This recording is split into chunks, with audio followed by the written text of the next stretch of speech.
सौंपेगी मोदी सरकार। पटना स्टेशन से चलेगी प्राइवेट ट्रेन, 7 सड़कें भी लीज पर देने की तैयारी। बिहार में पंचायत चुनाव का आज बजेगा बिगुल। राज्य निर्वाचन आयोग जारी करेगा पहले चरण की अधिसूचना। 24 सितंबर को पहले चरण का चुनाव। शाम 4 बजे होगी झारखंड कैबिनेट की बैठक। सीएम हेमंत सोरेन की अध्यक्षता में कई अहम प्रस्तावों पर होगी चर्चा। देवघर के देवीपुर में एम्स की ओपीडी का होगा शुभारंभ। केंद्रीय स्वास्थ्य मंत्री थोड़ी देर में करेंगे ऑनलाइन उद्घाटन।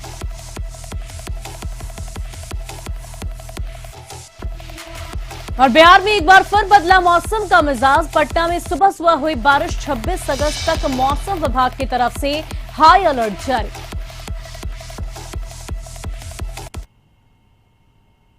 नमस्कार, न्यूज 9 में आपका स्वागत है और मैं हूं शुभे मिश्रा आपके साथ। रुक करते हैं खबरों की ओर। केंद्र सरकार ने सोमवार को नेशनल मोनेटाइजेशन पाइपलाइन यानी कि एनएमपी प्रोग्राम की शुरुआत की है, जिसके तहत अगले कुछ सालों में राष्ट्रीय राजमार्ग, रेलवे रूट, स्टेडियम, इसके अलावा वेयरहाउस, पावर ग्रिड, पाइपलाइन जैसी सरकारी बुनियादी ढांचा संपत्तियों को निजी क्षेत्र को कमाई के लिए लीज पर देकर केंद्र की मोदी सरकार करीब 6 लाख करोड़ रुपए जुटाने की तैयारी कर रही है। मीडिया रिपोर्ट के मुताबिक बिहार में पटना एयरपोर्ट, 7 सड़कें और पैसेंजर ट्रेनों को निजी हाथों में सौंपा जाएगा। पटना एयरपोर्ट को 2023 तक निजी हाथों में सौंप दिया जाएगा। दावा है कि एयरपोर्ट लीज पर देने से सरकार को 1000 करोड़ रुपए मिलेंगे। वहीं बिहार की जिन 7 सड़कों का जिक्र किया गया है उसमें Hajipur Muzaffarpur 39 kilometre, Purnia Dalkola 36 kilometre, Kotwa Mehsi Muzaffarpur 80 kilometre, Khagaria Purnia 70 kilometre, Muzaffarpur Sonbarsa 142 kilometre, Barachatti Gorhar 80 kilometre और मोकामा मुंगेर सड़क को 69 किलोमीटर निजी हाथों में दिए जाने की बात कही जा रही है। इसके अलावा पटना जंक्शन से प्राइवेट पैसेंजर ट्रेनें भी चलेंगी। वित्त मंत्री निर्मला सीतारमण ने कहा कि कुल 13 तरह की संपत्तियों को बेचकर या फिर लीज पर देकर 6 लाख करोड़ रुपए जुटाने का लक्ष्य रखा गया है। वित्त मंत्री निर्मला सीतारमण ने कहा कि इन एसेट का ओनरशिप सरकार के पास ही रहेगा, बस इन्हें कमाने के लिए ही पार्टियों को दिया जाएगा, जिसे वे कुछ साल के बाद वापस कर देंगे। नेशनल मोनेटाइजेशन पाइपलाइन केंद्र सरकार के अगले 4 साल में एसेट से कमाई की एक योजना है। निजी क्षेत्र ऐसे बहुत सारे इंफ्रास्ट्रक्चर का विकास करेंगे और उस पर कई साल तक कमाई करेंगे। एक निश्चित समय के बाद वे इन एसेट को सरकार को वापस कर देंगे। राष्ट्रीय राजमार्ग, railway route, stadium, power grid, pipeline समेत 6 लाख करोड़ रुपए की बुनियादी ढांचा संपत्तियों के मोनेटाइजेशन की योजना को मोदी सरकार ने अंतिम रूप दे दिया है। एनएमपी में मोदी सरकार ब्राउनफील्ड इंफ्रास्ट्रक्चर एसेट यानी कि तैयार बुनियादी ढांचे से पैसे जुटाने की कोशिश कर रही है।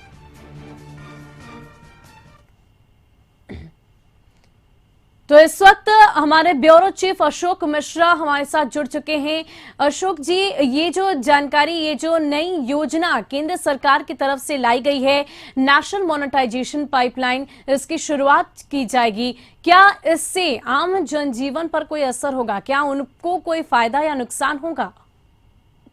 देखिए सुबह, जो केंद्र सरकार ने फैसला लिया है उसके मुताबिक निजी क्षेत्रों से केंद्र सरकार धनराशि उगाही करना चाहता है और यही वजह है कि कुछ सेलेक्टेड सड़क हैं, फेयर हैं और ट्रेनें हैं जिसको हम निजी क्षेत्रों को सौंपेगी सरकार और उनसे जो राशि आएगी करीब 6 लाख करोड़ रुपए की यह योजना है, जिसमें पटना एयरपोर्ट भी शामिल है, बिहार के 4 राष्ट्रीय राजमार्ग हैं शामिल, उसमें 4 बिहार की ट्रेनें शामिल हैं। तो कह सकते हैं कि केंद्र सरकार की जो यह योजना है उसके पीछे मकसद यह है कि जो बुनियादी ढांचे हैं उन बुनियादी ढांचों का तो विकास हो ही, लेकिन उसका जो रख रखाव हो और उसमें जो उसकी जो आय हो वो उस आय से केंद्र सरकार और दूसरे कार्यों में उसको जनहित के कार्यों में खर्च कर सके। तो ये योजना 5 वर्षों के लिए लागू की गई है, यानी कि 2025 तक ये योजनाएं लागू होएगी।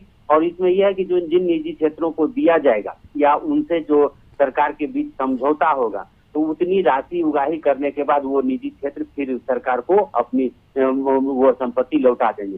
तो ऐसी परिस्थिति में 5 वर्षों के लिए उस क्षेत्र की के मेंटेनेंस के लिए, उसके रख रखाव के लिए और आप कह सकते हैं कि उसके विकास के विस्तार के लिए केंद्र सरकार ने ये योजना बनाई है। इससे आम जनता के ऊपर प्रभाव यही पड़ेगा कि जो जब निजी क्षेत्र में सड़कें जाएंगी तो जो टोल टैक्स वगैरह हैं उसमें बढ़ोतरी होगी, मेंटेनेंस में जो खर्चे लगेंगे या उसके स्वरूप को बरकरार रखने में जो खर्च लगेंगे या उसके स्वरूप को विस्तार करने में जो खर्च लगेंगे, निजी क्षेत्र जो भी पूंजी लगाएगा वह पूंजी आम जनता से ही वो वसूलेगा। तो निश्चित रूप से आम जनता पर अधिभार पड़ेगा। लेकिन इतना तय है कि निजी क्षेत्रों में यह सौंपने के बाद जो कई ऐसे मार्ग हैं जिनकी स्थिति अच्छी नहीं है, या पटना एयरपोर्ट की ही हालत को आप देख लीजिए, अंतर्राष्ट्रीय हवाई अड्डा होने के बावजूद भी यहाँ एक भी बाहर से कोई हवाई जहाज नहीं आता है। तो ऐसी परिस्थिति में इन क्षेत्रों का विस्तार भी होगा। हालांकि इसका पूरा जो स्वरूप है उसको देखने के बाद ही कुछ कहा जा सकता है। लेकिन फिलहाल केंद्रीय वित्त मंत्री ने जो घोषणा की है वो उस घोषणा के अंतर्गत बिहार में भी कई ऐसे क्षेत्र हैं जो अब निजी हाथों में जाएंगे और आम जनता को अब उसकी सेवा का लाभ लेना होगा। तो बहुत बहुत शुक्रिया हमारे साथ जुड़ने के लिए। तो जाहिर सी बात है ये योजना तो सरकार की तरफ से लाई गई है, लेकिन आने वाले वक्त में इस बात का पता चल पाएगा कि इससे कितना फायदा आम जनता को मिल पाएगा। और बिहार के त्रिस्तरीय पंचायत चुनाव की अधिसूचना आज जारी होने की उम्मीद जताई जा रही है। राज्य निर्वाचन आयोग की आज 10 बजे प्रेस कॉन्फ्रेंस है। बिहार में 11 चरणों में पंचायत चुनाव कराने की रूपरेखा तैयार की गई है। पहले चरण की बात करें तो वोटिंग 24 सितंबर को होगी। बाढ़ प्रभावित क्षेत्रों में आखिर के चरणों में चुनाव कराए जाएंगे। बिहार पंचायत चुनाव को लेकर पिछले सप्ताह कैबिनेट की बैठक में मुहर लग गई थी।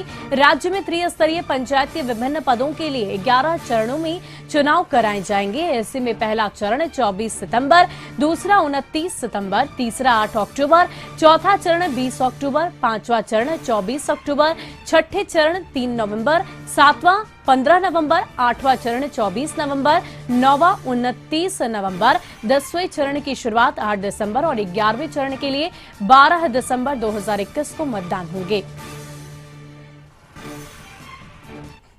अधिक जानकारी के लिए हमारे संवाददाता मरगूब आलम जुड़ चुके हैं। मरगूब, क्या कुछ तैयारियां राज्य निर्वाचन आयोग की तरफ से की गई है? देखिए, तैयारियां तो लगभग 1 महीना पूर्व से ही चल रही है सुधी जी। और आज राज्य निर्वाचन आयोग एक प्रेस कॉन्फ्रेंस करेगा। ये प्रेस कॉन्फ्रेंस 10 बजे दिन में होने की संभावना है। हो सकता है ये प्रेस कॉन्फ्रेंस का समय थोड़ा बढ़े भी, लेकिन आज जैसे ही अधिसूचना जारी होगी कल से नामांकन दाखिल करने की कार्रवाई शुरू हो जाएगी। साथ ही साथ हम आपको बता दें कि राज्य निर्वाचन आयोग ने सभी जिला के डीएम एसपी को ये निर्देश दिया है कि जो अवांछित लोग हैं, जो लोग पिछले विधानसभा चुनाव, लोकसभा चुनाव में जिन लोगों ने असामाजिक तत्वों के साथ मिलकर के बूथ के आसपास या बूथ या वोटरों को धमकाया था या किसी तरह का वायलेंस किया था, उन सभी के खिलाफ 107 की कार्रवाई करे और जरूरत पड़े तो उन लोगों को जेल में ले जाने की कार्रवाई करे। सुरक्षा के दृष्टिकोण से भी लगातार कार्रवाई जिले में करने का निर्देश दिया गया है। और आज जब प्रेस कॉन्फ्रेंस होगा सुधी तो पूरी डिटेल जानकारी निश्चित तौर पर चुनाव आयोग, राज्य निर्वाचन आयोग की द्वारा दी जाएगी। लेकिन कहीं ना कहीं आज महत्वपूर्ण चीज है कि आज कहीं ना कहीं पंचायत चुनाव का बिगुल बजने जा रहा है और ये अपने आप में एक बड़ी बात है, इसलिए कि संक्रमण के कारण समय पर चुनाव नहीं हो पाया था और अभी पंचायत में परामर्श समिति काम कर रही है। तो फिलहाल आज पहले चरण के लिए अधिसूचना जारी होने के साथ ही 11 चरणों में पंचायत चुनाव को कराए जाने का जो संकल्प लिया था राज्य निर्वाचन आयोग के प्रस्ताव पर कैबिनेट ने, उसको लेकर के सभी जिले के डीएमएसपी को तत्काल अलर्ट किया गया है और सभी को पूरी तैयारी करने का निर्देश दे दिया गया है। सुरभि जी, तो बहुत बहुत शुक्रिया मरगूब इस खबर के लिए। आगे भी आप हमारे साथ बने रहें। रुक करते हैं अगली खबर की ओर। बेऊर जेल में बंद कुख्यातों को भागलपुर किया जाएगा शिफ्ट। 31 अगस्त तक सभी को भागलपुर भेजने की तैयारी में पूरी तरह से जेल प्रशासन तैयार है। पंचायत चुनाव की सुरक्षा को लेकर ये बड़ा फैसला लिया गया है। अपराधियों को भागलपुर जेल में शिफ्ट किया जाएगा।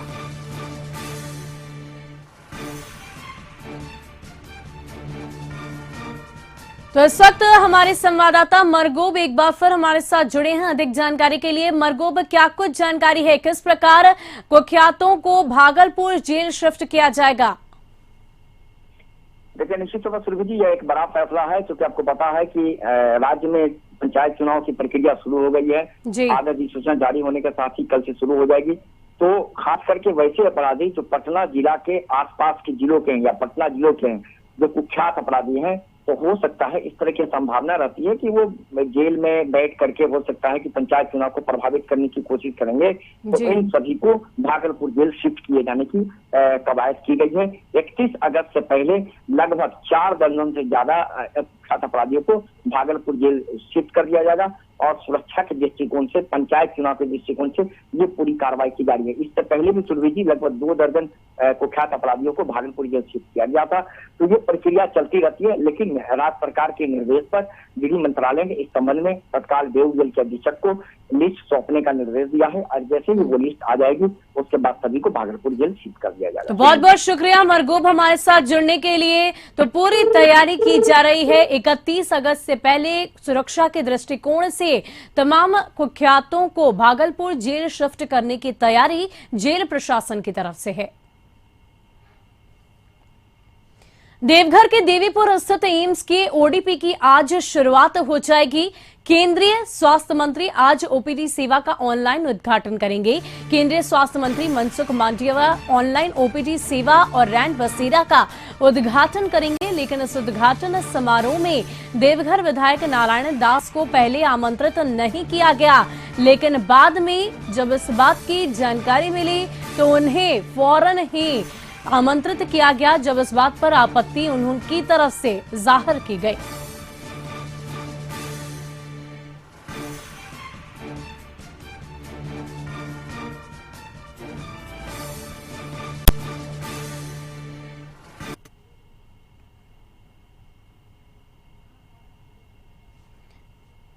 तो इस वक्त अधिक जानकारी के लिए हमारे साथ अमरनाथ पाठक जुड़ गए हैं। अमरनाथ, क्या कुछ जानकारी है, क्या तैयारियां वहां पर की गई है? ओपीडी का उद्घाटन केंद्रीय स्वास्थ्य मंत्री के द्वारा किया जाएगा और इस कार्यक्रम में बतौर अतिथि के तौर पर सांसद निशिकांत दुबे सहित और भी कई सांसद इसमें उपस्थित होंगे। मैं आपको बताऊं कि ये पूरा योजना जो है इसका श्रेय सांसद निशिकांत दुबे को जाता है और उसको लेकर के जब से वो सांसद बने इस क्षेत्र के लगातार विकास के लिए संकल्पित रहे हैं। और साथ ही में आपको बताऊं कि एम्स को लाने को लेकर के भी काफी सियासत हुई थी, जिसको लेकर के सांसद निशिकांत दुबे काफी मुखर रहे थे और उनके प्रयास के कारण ये एम्स आज देवघर में स्थापित हुआ और आज शुरू हो रहा है, जिसकी ओपीडी आज शुरुआत हो रही है, जिसको लेकर के स्थानीय लोगों एवं कहें कि पूरे संथाल परियोजना सहित बिहार और बंगाल के कुछ जिले को भी लोगों को भी इसका फायदा मिलेगा, इसका सीधा सीधा, और लोगों में काफी खुशी है और इसको लेकर के जी बहुत बहुत शुक्रिया हमारे साथ जुड़ने के लिए। और वक्त हो चुका है एक छोटे से ब्रेक का। खबरों का सिलसिला यूं ही जारी रहेगा।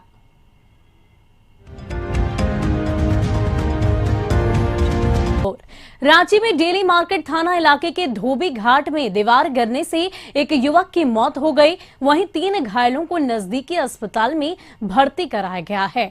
घटना डेली मार्केट थाना इलाके के धोबी घाट की है, जहां एक पिता अपने 2 दिनों से गायब लड़के की खोज में धोबी घाट आया हुआ था। उसी दरमियान दीवार गिर जाने की वजह से उसकी चपेट में आ गया, जिससे घटनास्थल पर एक की मौत हो गई और 3 लोग गंभीर रूप से घायल हो गए।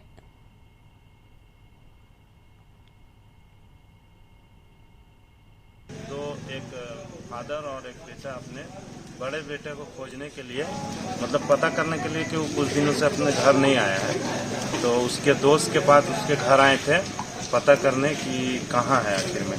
तो उसी बीच एक बड़ा हादसा हो गया कि बाउंड्री वाल गिर गया। 4 लोग थे, जिसमें 3 अभी सीरियस पोजीशन में और एक डेथ। और देवघर के सारठ प्रखंड मुख्यालय परिसर में कोई पदाधिकारी या कर्मी आवासन नहीं करते हैं, जिससे वजह से परेशानियां हो रही है। सरकार के